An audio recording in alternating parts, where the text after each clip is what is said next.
need to fill this bucket 3/4 sir.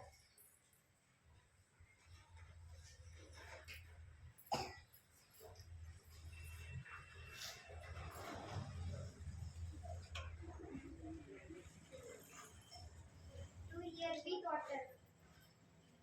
The oil paints are thick.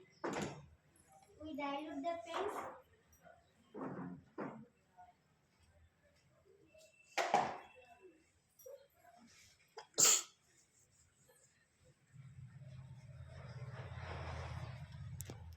Oil.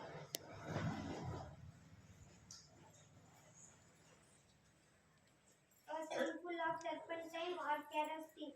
Stir it nicely to get a good mixture.